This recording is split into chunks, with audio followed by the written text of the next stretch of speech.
dokumen elektronik ijazah Jokowi. Hanya karena menurut beberapa ahli forensik langganan kepolisian, ya, di meja penyidik ditanya jawab, oh iya ini diedit, ini dimanipulasi, ini tidak ilmiah.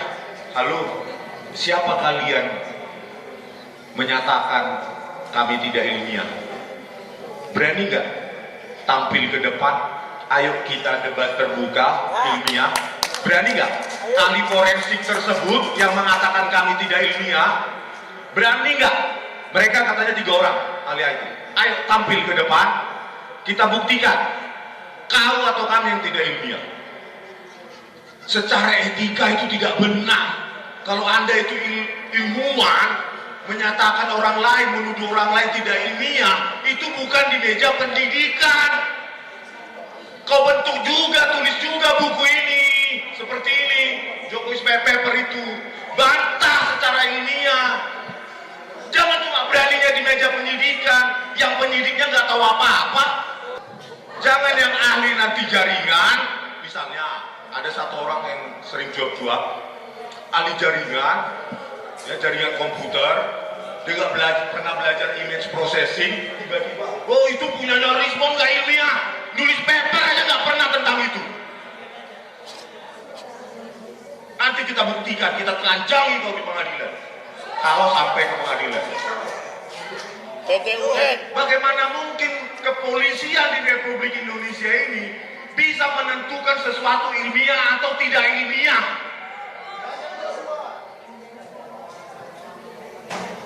Otoritas kepolisian menentukan ilmiah atau tidak ilmiah tanpa menunjukkan mana yang tidak ilmiah dari kajian kami, mana bagian yang kami edit.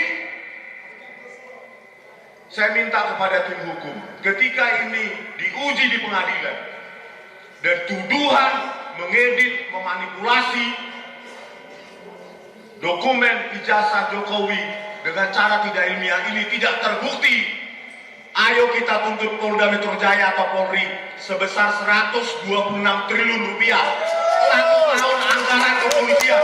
Jangan main-main kalian mendukung kami.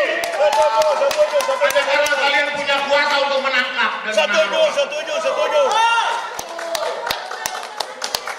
Atau setidaknya berani nggak menampilkan siapa itu ahli kalian yang mengatakan ini tidak ilmiah? Berani nggak? Ilmiah itu terbuka, bisa diuji oleh orang lain, bukan di ruang penyidikan, di depan penyidik yang nggak tahu apa-apa bidang ini. Kalau mengubah itu dilakukan laboratorium komputer forensik Polri, otaknya Tito Karnavian, Krisnamurti, Muhammad Walazar itu mengubah pakai software gratisan, video tajam jadi video kabur. Itu nggak mereka tangkap.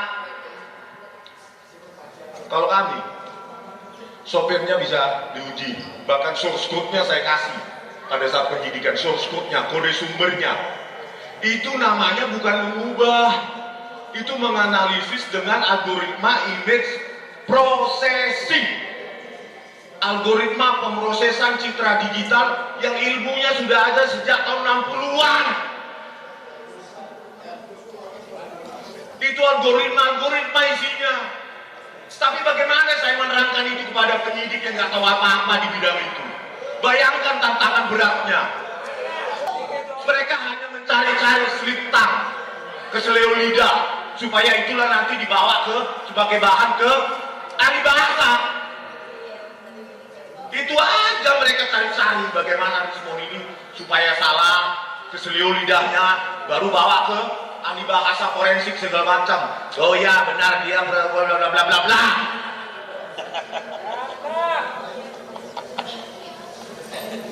Seharusnya penyidik itu ditemani oleh ahli bidang yang sama. Atau besok tanggal 13 hari Kamis, coba 3 ahli forensik IT itu berada bersama dengan penyidiknya. Itu yang benar. Mana yang dikatakan tidak ilmiah, mana yang dikatakan saya mengedit, mana yang dikatakan saya memanipulasi, gitu loh. Dengarkan dua pihak. Yang paling menyedihkan bukan skenario terburuk pada kami. Yang paling menyedihkan adalah kalau perjuangan ini mati dan kami hanya dilupakan secara sia-sia. Entah di mana kami saat itu berada. Oke, terima kasih.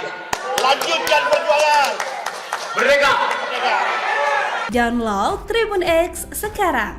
Menghadirkan lokal menjadi Indonesia.